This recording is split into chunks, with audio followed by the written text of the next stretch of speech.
I will let people walk out. I hope I can figure out this thing. Now, as you may be able to tell from that sort of confusing introduction,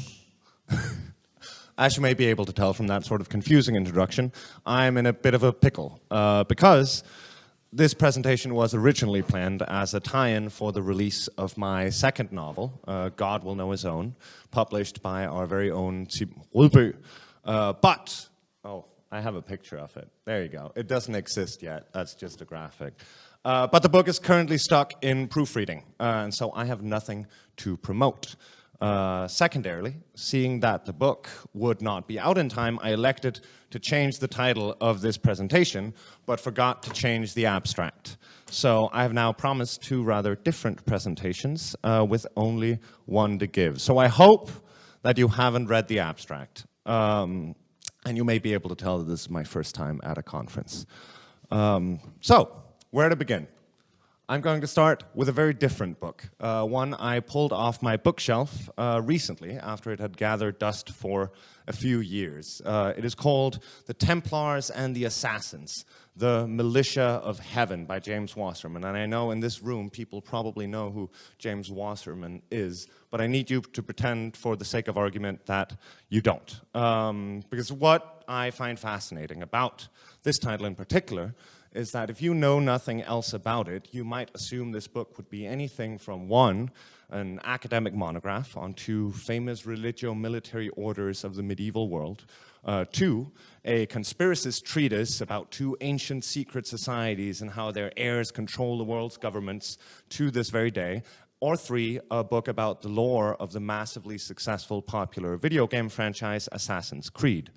In reality, it's a fourth thing. It's written, as mentioned, by James Wasserman, a decades-long member of the Ordo Templi Orientis, and deals with the supposed esoteric history of the Knights Templar and the Assassins, and so falls somewhere in between scholarly treatise and work of religious myth. Now, if you go to your local used bookstore, you will not struggle to find any number of very similar books who use very similar sources to reach very similar and or different conclusions.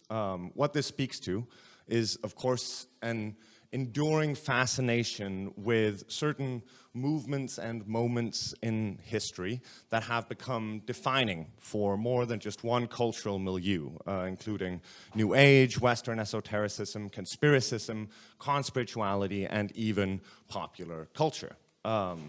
It also speaks to how Christopher Partridge's occulture has in many ways become ubiquitous today. And in that ubiquity, become hard to separate from niche religious movements and broader culture as such. And the Knights Templar are just one example. Other movements and moments that have become the nexus for endless conspiracy theories, pop cultural products, and crypto histories include the early Christian Gnostics, late Renaissance Freemasons, the Greek philosophical schools of antiquity, and ancient civilizations from Mesopotamia to Mexico. And in looking at these secret histories, we tend to place them within our respective fields of interest, understand them through that lens. When Ward and Boas argued for a counterintuitive merging of this right-wing conspiracy culture and New Age spirituality in the 90s, it was no surprise that Dyrendal and Esprem instead found the roots of conspirituality within the history of 19th century Western esotericism, which is their field. And I wrote this sentence and realized I wrote this sentence a few days ago for this presentation. This is not to say that their arguments don't hold up. I'm not as brave as to directly criticize our keynote speaker before I've even submitted my thesis. And then I was finishing up the presentation yesterday and realized that, yes, I absolutely am. I just wasn't ready to admit it. But Egil isn't here, so let's assume that that's fine. What Egil and Esprem argue for in this article is that what we see as like this conspiritual conspiracy culture today, this merging of New Age ideas, this very heady spirituality, and these very intense and dramatic conspiracist narratives about world control is more or less like an offshoot of esoteric movements, mostly of the 19th and 20th centuries, that like this idea of finding these dark brotherhoods is also one that we find within esotericism, and so that is where conspiracism sort of gets its engine, and so it's older than what happens in the 90s. I don't exactly agree, but we'll get to that. Because, let's take a look at our example of the Knights Templar. It seems important to note that what we might call an esoteric conspiracy theory about the Knights Templar predate both our commonly accepted advents of Western esotericism and conspiracy culture as we know them. The Templars were, from very early in their existence, cast as secret Muslims, secret Cathars, and general keepers of some sort of hidden hierarchy and lore. More than a century before Marsilio Ficino translated the Corpus Hermeticum, and of course, ancient wisdom narratives cloaked in secrecy and deception were not invented with the advent of Hermeticism. This is, by the way, simpler than a sketch. I could have brought up Indiana Jones 2, but I think this is the better movie from 2006. Also about our well-known Templar conspiracy. Some kids find some Templar ghosts and treasures. Just an example of the staying power, and that has been immortalized in this wonderful film. You may be thinking that this point is at its core banal. Of course, conspiracy theories were not invented by Abbe Baruel in the early 19th century, and of course, imagined histories of secret ancient wisdom were not invented in the 15th.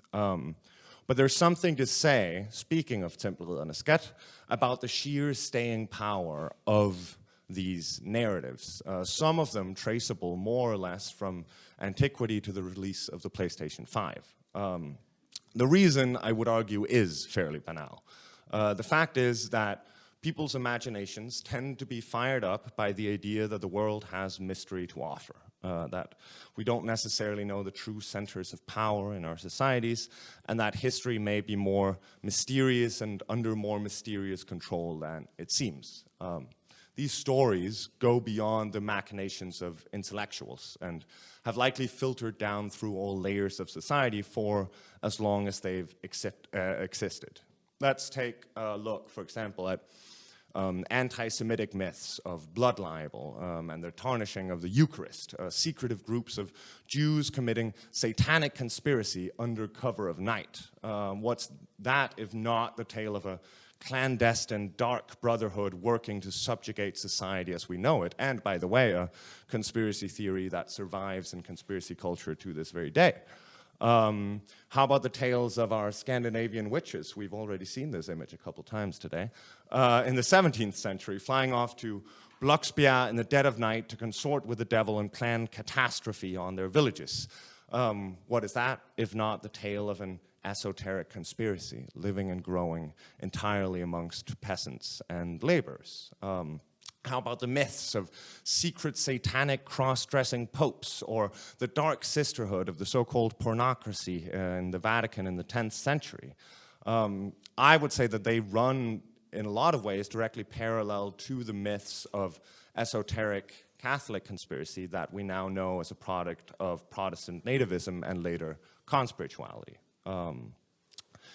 In the study of both esotericism and conspiracism, we have performed some very necessary chronological limitations, primarily looking at parts of Western esotericism as a product of early modernity and conspiracy culture as a product of either the 19th or 20th centuries.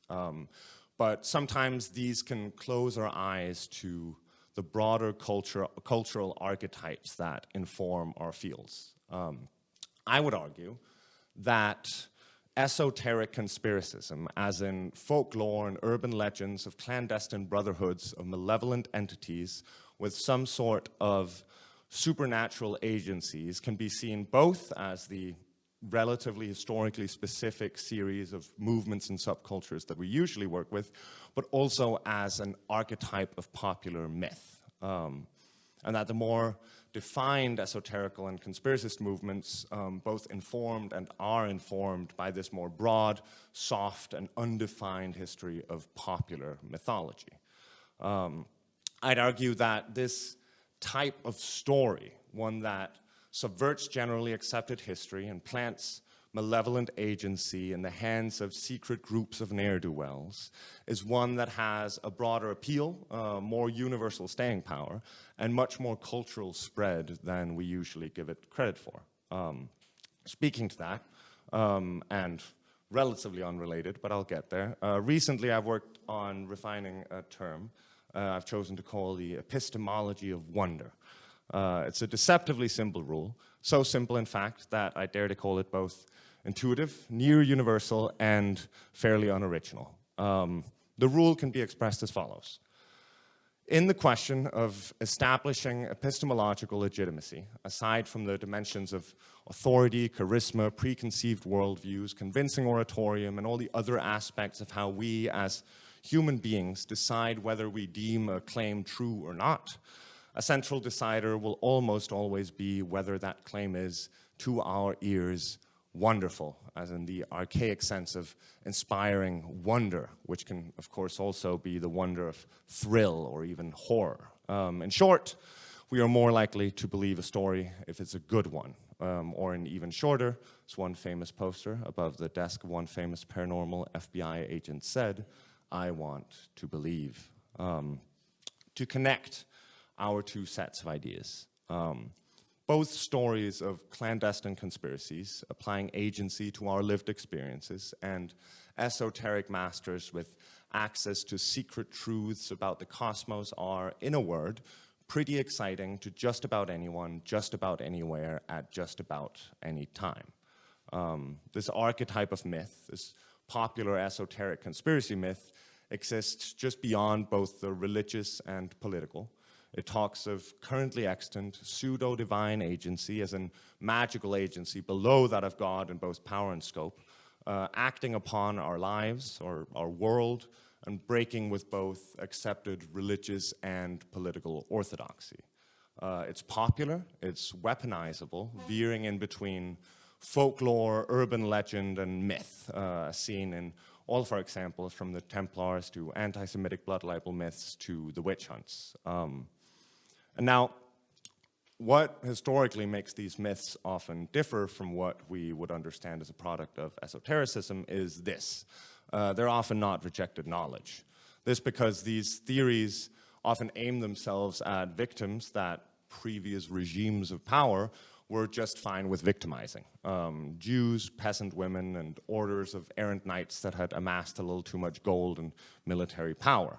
Other times, they would aim themselves at the papacy or ruling classes and would likely be shut down unless they were promulgated in such low social classes that they were deemed unobtrusive to power. And to bring ourselves all the way up to the present day, let me bring up a piece of anecdotal evidence, let's call it, to get closer to some sort of conclusion. As someone interested in conspiracy culture, I have, of course, trained my TikTok account to give me absolutely nothing but the wildest conspiracy content on earth. It's a good way to just boil your brain. We're talking beyond flat earth theory here. It's the Tartarian Empire, Lovecraftian civilizations in the Antarctic, underground races of ancient predatory humanoids and the like. What we've got over on the left there, I believe, is the story that in 1999 they found the grave of Gilgamesh in a riverbed in Iraq, and that is why the US invaded Iraq, was to cover up the recovered body of the ancient hero Gilgamesh. This is, of course, an example of the Tartarian Empire conspiracy theory. As you can see, taking screenshots of TikToks is not very engaging. They only have the one word on the screen at the time, most of the time. But the Tartarian Empire conspiracy more or less entails that until about 100, 150 years ago, there was a world-spanning empire controlling more or less all of the earth, that has built almost every monument and building that we know of, and that had free energy. And then a conspiracy, a dark brotherhood, got together and, killed them, and then buried the evidence that the empire ever existed. This is about Göbekli Tepe. This is Philip Seba, and about, of course, how Göbekli Tepe is an example of how a dark brotherhood is covering up the true history of a much more advanced human race. But as a student of both conspiracism and esoteric religious history, what often strikes me is how unconnected these TikTok accounts seem from these larger, more well-defined movements.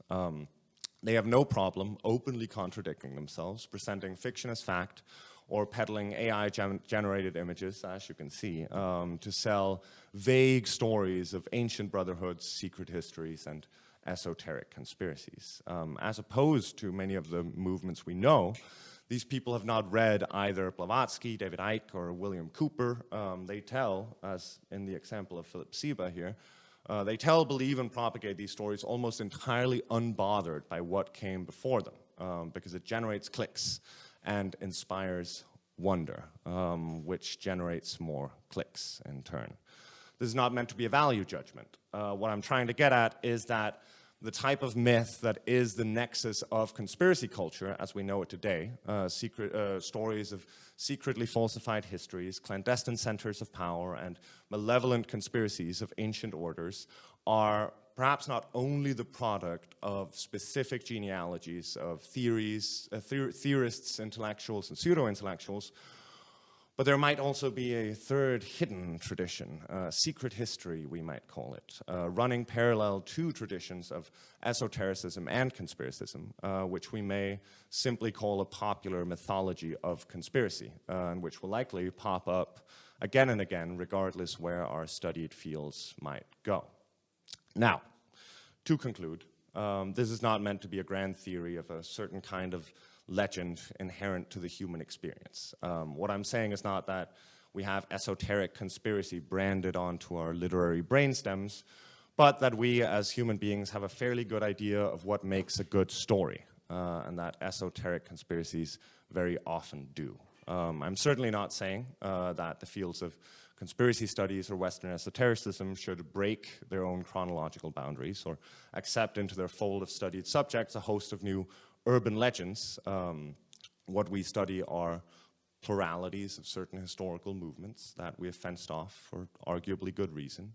What I am proposing is that there might be some fruitful work to be done in studying the way myths, folklore, and urban legends of secret histories, ancient brotherhoods, esoteric conspiracy theories weave their way through religious history, often invisibly to some of the people that we usually study, and how those popular and ill-defined cultures of myth may have informed our more well-defined objects of study more than we know. That's all I got.